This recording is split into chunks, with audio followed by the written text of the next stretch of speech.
Hi there, this is Matt Mason and I'm from IMAGINiT, and I'm going to show you about how to leverage floor plans from Revit within your Power BI data if you're a IMAGINiT Clarity customer. So we're going to take a look at how to do this, and this workflow involves two different technologies. One is a technology called Topo Json.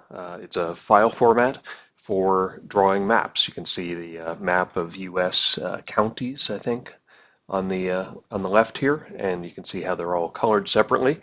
What we're going to do is we're going to produce a Topo JSON file from Revit floor plans. And then inside of Power BI, the mechanism that we use to show it is called shape maps. So let's take a look and see how this works. I'm going to flip over to Clarity. And in my Clarity project, there is a task that you can add called Topo JSON. So you take your task that's a Topo JSON task, you target it at the files that you want to target it in within Revit, and then what you have to choose from is really, do you want to export out rooms, areas, or spaces for the data, how you want to name the file that we produce. Right now it's category, level, and phase. And do you want to include families with it, or do you just want to include the basic polyline shapes of room, area, or space?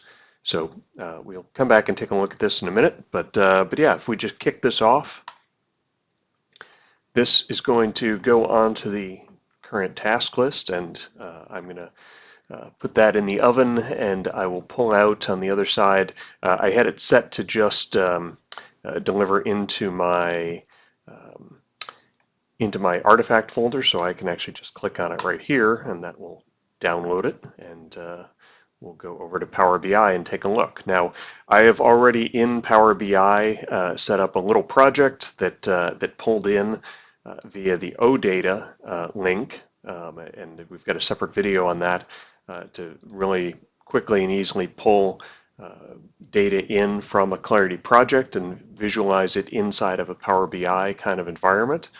So you can see that this is all live data with rooms and that kind of stuff. We can click on stuff and have it filter and all that kind of stuff. But yeah, this is where we bring in our shape map to be able to look at something graphical. And so the first thing you have to do is find in your list of visualizations the shape map. So it looks like this. And if you don't see it, it is a preview feature. So you might have to go up to the File menu and go to Options. And then there's a section within Options called Preview Features. So check the box, and that should make it so that you can see the shape map.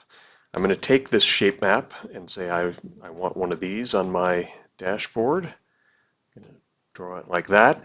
And so what do we need to do to connect it up to things? What we start with is, what's the key field that we're going to use to map this room data into the matching different rooms on the shape data. And that is going to be our unique ID. That's what we use in Clarity for a variety of these kinds of things. So we take unique ID and we drop it on the location field for the map.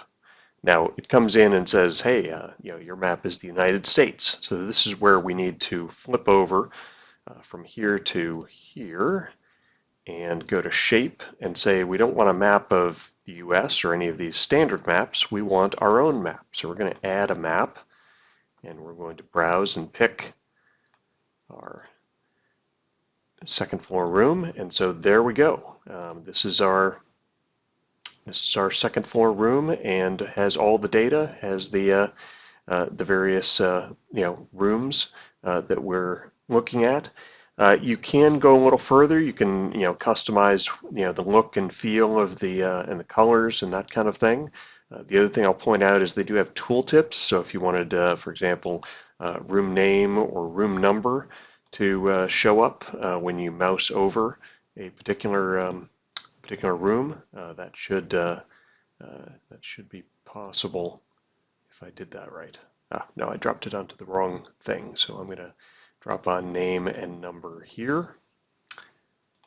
All right, so now when I mouse over something, it'll tell me, the number and name of the room. So now we are seeing it inside of Power BI, and we can interact with it either by clicking here and having it show this data, or going the other direction and making it so that if we click on a department, for example, let's go with staff. Here's all the staff rooms, and here's all the staff rooms. So beyond that, it's just your regular sort of things that you can do with Power BI. But wanted to show you how that kind of thing worked. Going back to the Clarity web page for a moment and the task, if we go in and look at it, and if you did want to get into not just rooms, but going in and looking at furniture or something like that, you can go in and say yes, include families, and just go in and pick which categories of things that you want to include. This is populated if you've run a Revit DB export task. It's populating all the categories from your project into there. And so we can run this again, and I'll just give you a picture of the kinds of things that it looks like. So if I go over to this Power BI, FF&E. So what happens when you export that is we just basically put down a marker for where particular families are. So in this case, we exported a Topo Json and said, take furniture and furniture systems, and we want to include those into the Topo Json so that we have these IDs, these unique IDs that can match. So in the same way that we brought in the furniture as sort of unique IDs, we can go in and look at these things and say, show me where the desks are. Show me where the flat screen computer monitors are. Let's pick something where there's more. Stacking chairs. So now we're highlighting within the shape map based on matching up with the data here. So that's really all there is to it in terms of getting your Topo JSON into Power BI and matching it up with the data so you can slice and dice however you want, but doing it graphically.